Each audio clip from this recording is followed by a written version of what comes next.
Action. Welcome to Movie News. This is going to be Ep.5, and we just got a couple things we want to talk about mainly. Main topic we want to talk about is the passing away of the legendary Carl Weathers, aka Apollo Creed, and what was his Chubbs Peterson. Chubbs Peterson. I had it on the tip of the tongue and then completely forgot.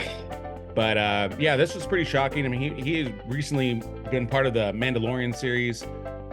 So we saw, kind of him back in action again.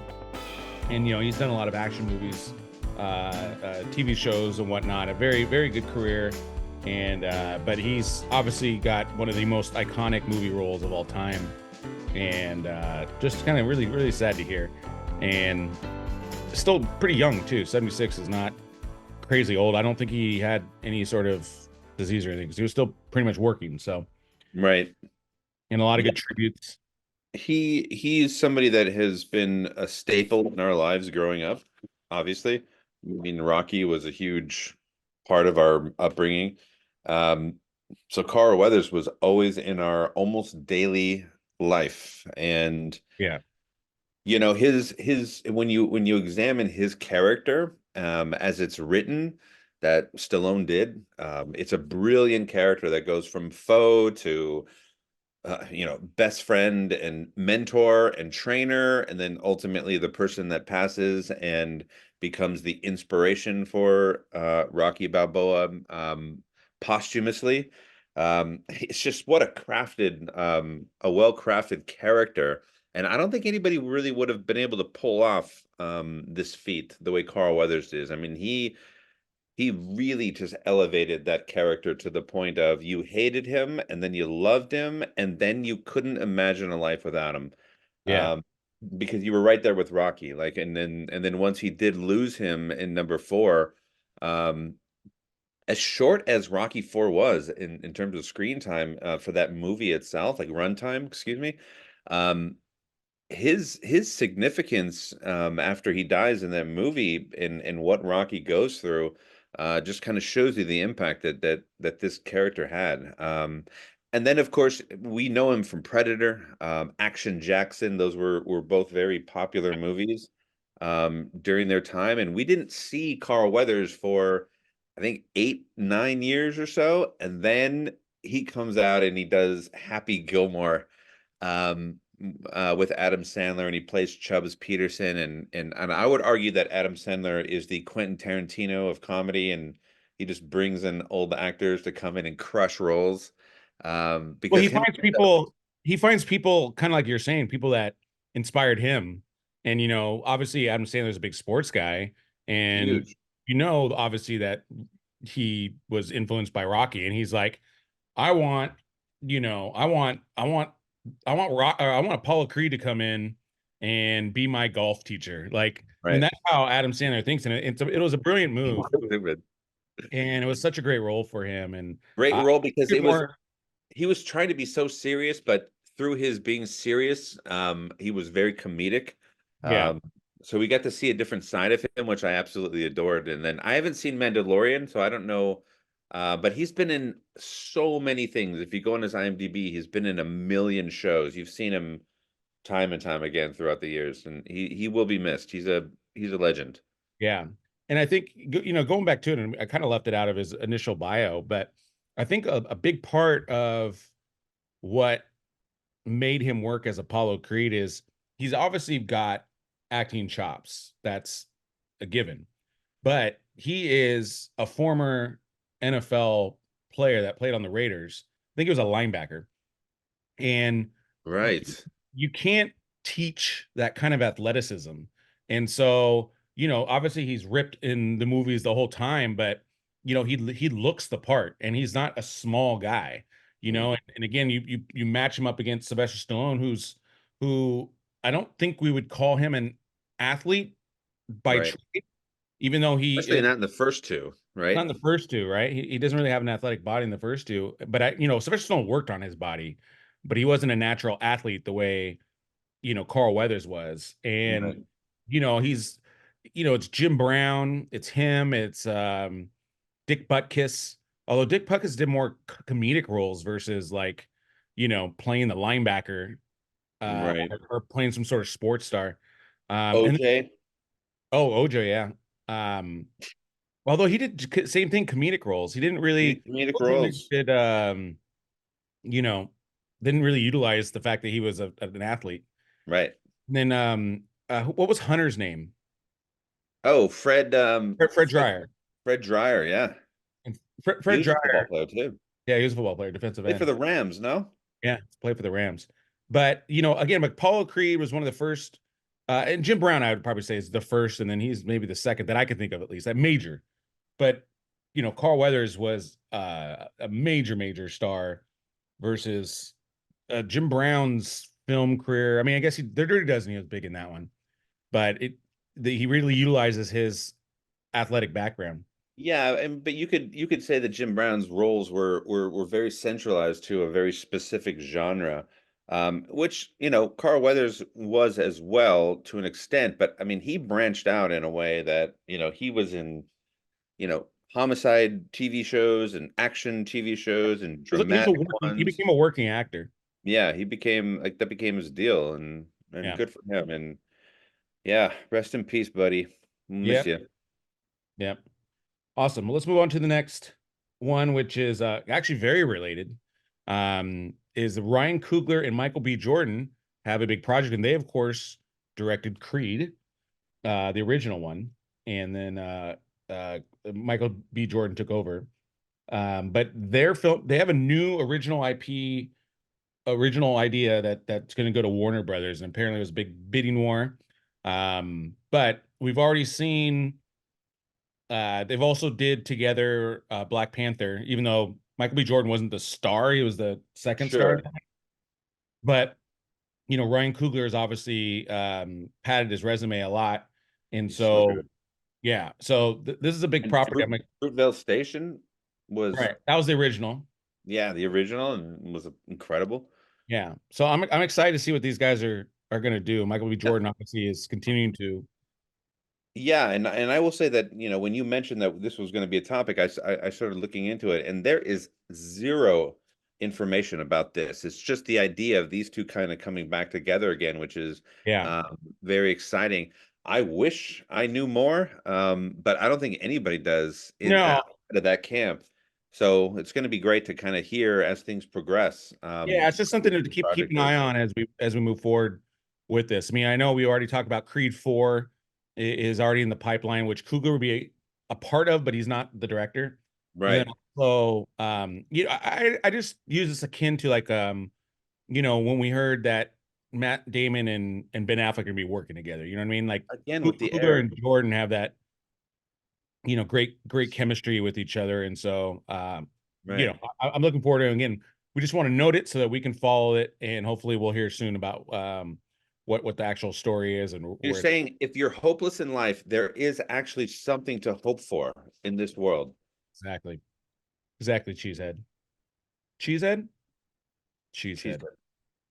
All right, next let's hop into the box office real quick. Interesting week for the box office. We have the big budgeted Argyle's number 1 in the box office, but it has a $200 million price tag. This this is an Apple movie that was also co-financed by like Universal Pictures as well. And this is part of their new strategy of releasing these big budgeted movies. Killers of the Flower Moon was one of them also, and then there's one more that didn't do that well. Oh, Napoleon. That one actually did okay. Um, It did but okay. both of those, Napoleon was like the cheapest one, I think, out of all the three, which is go figure. Right. Um, but Napoleon I like the most, which crazy enough. But that got 700 million on a $200 price tag, I know in a lot of the other podcasts we talk about how rock solid Apple's platform has been in their strategy. But I know at this point, when it comes to this dual theatrical release coming to the streaming platform, we have to wonder, are they are they spending too much money for too little return? Because I don't know if I don't think their streaming numbers are like amazing.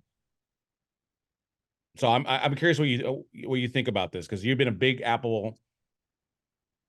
Yeah, I mean, I think the draw to that platform or that approach is let's put it out there first as marketing to get more people to come to our platform, right? And so the problem is that the people that actually have Apple right now, we get promoted. I mean, it's in our face for 6 months to almost a year. Killers of the Flower Moon's coming. It's coming. I mean, just put it in your queue.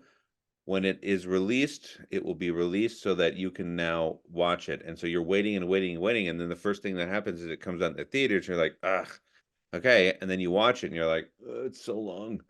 And then, just like, God Lord, man. I understand. I think the value and Disney used to do this in its early stages where they released a film in theaters, but they also released it to their Disney Plus subscribers. And that was the draw to take people to That was Disney pandemic. Plus. That was the pandemic, and they had to. Okay, but it was a good model because how many people went to Disney Plus because they wanted to watch certain movies because Yeah. they weren't willing to go to the theaters. And we're still seeing that today. I mean, there is some uptick in theatrical attendance, but not really. So, I mean, if you're gonna kind of dangle some stuff out there because oh, you can ultimately see this on our platform if you wait 2 more weeks, the majority of people out there are gonna go just, well, we'll just wait. I think it just depends, and I'll go over the rest of these box office. Napoleon should have been a classic case. People should have flocked to go see this historic movie with Joaquin Phoenix, and it's supposed to be amazing. Nobody went and saw it. Well, yeah, not nobody, but it slightly underperformed. It wasn't. It's not a flop, not like Argyle is. So It's not Argyle numbers, that's for sure. number two, and this is interesting. I don't know much It, about it, but this is bizarre. it's a TV show called The Chosen, and they're releasing episodes in the movie theater. Yeah, And I'm wondering if this is season 4. I'm wondering if this is going to be a new thing because it made 5.9 million one episode. Like what? Yeah, I don't understand this. This is a Netflix show, no? uh, I have no idea. I don't know much about it. I don't know nothing about it. There, It's a as far as I understand it, this is a no, no. Netflix show. This is Angel Studios, the same one that did um Sound of Freedom. Yes, It's based off the life of Jesus.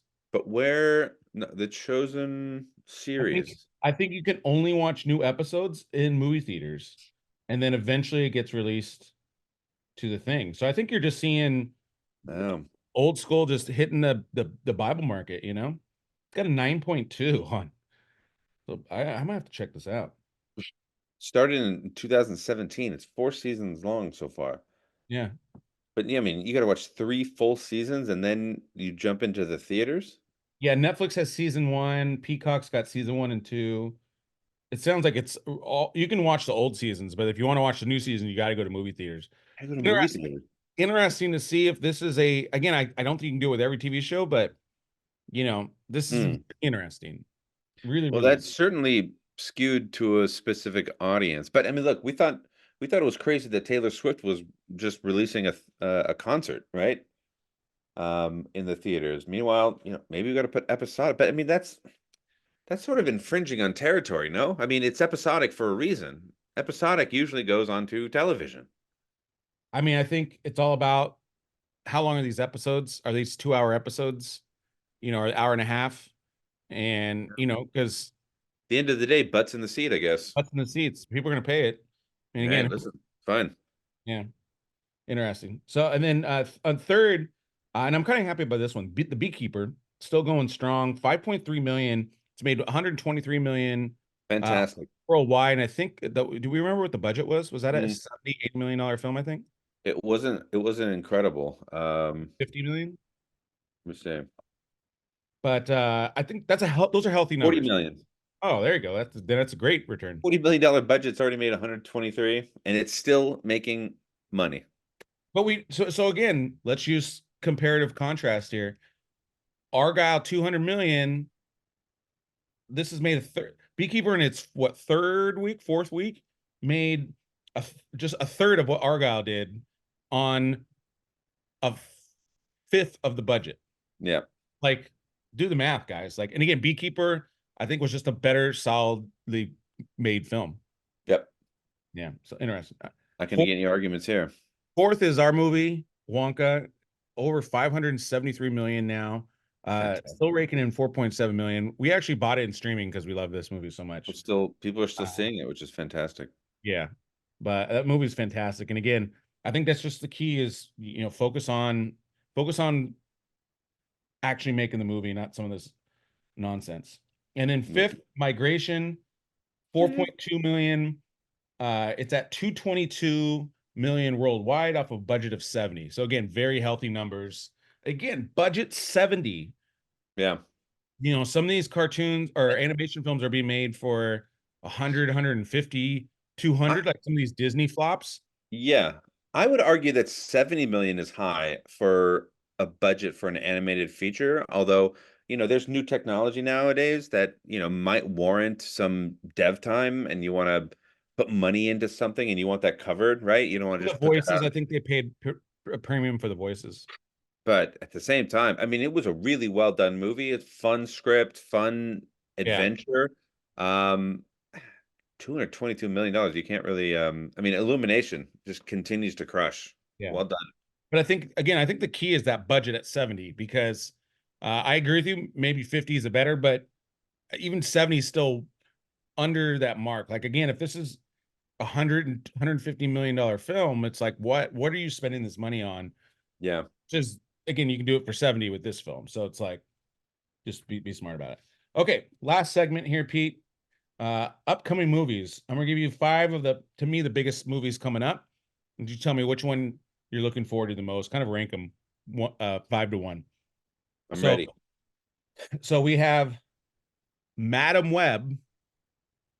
Madam Web that comes out February 14th next week. We have Not Bob Madame Marley, Web. not Madame Web. All right. I'm thinking of Madame, like old English way. It's okay. Yeah, obviously wrong. It doesn't matter. Bob Marley, One Love, also coming out February 14th. Yep. We have Dune Part 2 coming out March 1st. We have Knox Goes Away. This is a sneaky movie, not a lot of buzz about it. This is directed by Michael Keaton. Al Pacino's in it, as well as Michael Keaton's in it, and Marcia Gay Harden. And there's James one Marsden. James Marsden. And it's kind of like a hitman type movie, right? Is that what you were saying? Yeah, this is when a contract killer has rapidly evolving form of dementia, he is offered an opportunity to redeem himself by saving the life of the adult son with whom he had been estranged. There we go. Interesting story. So that is Interesting. that comes out March. I think it's Starring Shayna's boyfriend. March 15th, I believe is the number. Yeah. And then lastly, we have Ghostbusters Frozen Empire, March 22nd. We're about 2 months away from that coming out. Yeah. Actually, I'm sorry, a month away from coming out. So, Pete, rank them 5 to 1. Yeah, 5 for me is Madam Web. I'm not excited about much of what's coming out with Marvel recently, and this is another example of it. I'm sure. No, this is more Sony. This is Sony. Oh, This is Sony Pictures, like Venom. yeah, but then, a superhero who has clairvoyancy, it's just like, okay, well, how are you ever going to defeat this person if they can always foretell what's going to happen? It just the whole setup is just not, and I'm not a huge fan of the actress who is starring in it. Like she's fine, like she's real good. It's just like her roles that she chooses are in movies that just aren't really great. Yeah. So I don't have a lot of confidence with this movie. I hope I'm wrong. I hope it's fantastic because she is very talented. I just think her agent should be fired. So yeah, Madam Web is 5 for me for sure. I will put Ghostbusters number 4. Oh, Um, because I'm really quite curious about this Knox Goes Away. I'm kind of curious to see what Michael Keaton has learned in 40 years of crushing films, what he's going to do behind the camera as he's starring in something. So that's really sort of attractive. Dune Part Two. Oh, before we continue, Pete, tell the audience about your Michael Keaton interaction. I met Michael Keaton one time in Santa Monica at a coffee shop, and I was with a friend of ours who's lovely, and some would say attractive, and he wanted nothing to do with me and could really give a shit about what I was coming out of my mouth because his eyes were just absolutely locked on her, and yeah, he was pretty blatant about his attraction. Not in a gross way, but it was clear Yeah. that he was very attracted to this girl and was not attracted to me at all. Yeah. I was very upset about it. Yeah. So yeah, Dune Part Two. I'm super excited about it. If you would have asked me 6 months ago if I was excited about this sequel, I would have told you no. But I've rewatched it since Wonka because I've had this new Timothy Chalamet sort of resurgence, and I just love this guy. The more I've seen him, I saw Little Women with him in it, and he crushed that role in a movie that I thought I would hate. Meanwhile, I loved it, and he did great. So I'm can't wait for the resolution of this franchise. And then number one is Bob Marley, and that's a very shaky number one because nobody's ever really attempted a Bob Marley movie before, and this could either be the most amazing movie ever, or this could be something that's just really bad. Yeah. I hope it's not mediocre because then you're just like, all right. It's either got to be really great or it's got to be really bad. Well, hopefully it's just really good. We can just go that route. But I hope so. mine aren't too dissimilar. I'm gonna go number five, Madam Web, for the same kind of reason. I, I don't. I'm at the fatigue level with superhero movies, and I'm if fatigued. we had 2 years off, I would not be upset from superhero movies. My number four is going to be Knox Goes Away. Just because I don't know much about it. I haven't seen a trailer or anything, so I think Yeah, I'm didn't even hear about it interested. until I five love minutes ago. Keaton. Yeah. So I'm interested in it, but it's not like I'm not just like sitting here waiting for it. Mhm. I'm gonna go uh third Dune Part Two. Uh I think this one's gonna be better, so I may like that movie the most out of all these films, but my anticipation level's third. Number two, even though I'm probably will see Ghostbusters more than in any of these other film, but I'm gonna go number two, Ghostbusters Frozen Empire.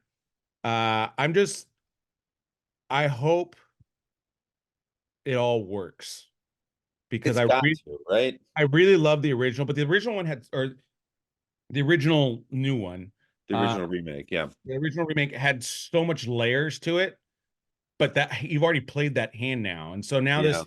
this now becomes more of the traditional sequels, and now you typically have law of depreciating assets here at play. So I'm just hoping that I'm just hoping the story is so good and interesting and funny that it Yeah. just you overcome like the story depth, but the afterlife was just so amazing and the connections with Harold Ramis, it was just so powerful. I Um, hope they don't overuse the older cast, like Bill Murray yeah, and because the whole point of revamping this series should have been, at least if I was in the room, would have been to create these new characters that are going to kind of keep the legacy moving forward. And if you just have a sequel where the old guys are just in the movie all the time, then you just don't allow these new characters to kind you of don't want grow a and to Jurassic flourish. World Dominion one like where Yeah, it's just you need like, you need a why are healthy you guys balance. back? Yeah. And I love Bill Murray. I love Dan Aykroyd and the other guy, Ernie Hudson. Ernest Hudson. Yeah. Ernie Hudson. Yeah. Yeah. Man. I We'll mean, they're see. great, and I love them, and I love that they were in the first one. But it's time to pass the torch. Don't be too involved in the second one, please. Yeah. Yeah. Unless Bill Murray like recaptures Bill Murray from the original, like if that somehow is able to happen, then I stand corrected, or I would not agree with you. But I doubt that that's a possibility because Man, kind of like how Eddie Murphy, like you just evolve as people. Like it's really hard to capture how you were in your 30s versus in your 60s now. So If anybody can do it, Bill Murray could, but yeah. I don't know if I want him to. I want these new characters. I want Paul Rudd and the kids to continue on with this. Yeah. And then my number two film Unencumbered. is Bob Marley, One Love. I'm super looking forward to this. Again, I started to watch a documentary on Netflix, just to kind of understand a lot more. And I think there's a lot of meat on the bone with this story and understanding what was happening in Jamaica at the time. I think there's a lot of meat on the bone. So I've got really, really high hopes that not only is it going to tell the story of a great musician, but also really his impact at such a cultural revolution that I think it's all going to come together. And again, the music's going to be great. And if you can kind of do it like Ray, where it's like you hear like the machinations of creating these songs, like that's even better. So I'm looking forward to it. Yep. Awesome. Well, that's going to wrap it up for movie news. Thanks, guys, for joining. Make sure you check out our other podcast. We just reviewed Argyle, yeah, amongst other past lives. Fasten your seatbelt for that one. Yeah. And then also check out our Paul's Old Ass Movie Classics, where we also reviewed Alice Doesn't Live Here Anymore, one of the original Martin Scorsese films from the 70s. So make sure you check those out. Thanks for joining. Please like, share, and subscribe. Help us grow. We appreciate your love and support. Keep helping us out. We appreciate you, and we'll keep making content for you. And with that, Pete, that is a cut. Thanks, guys.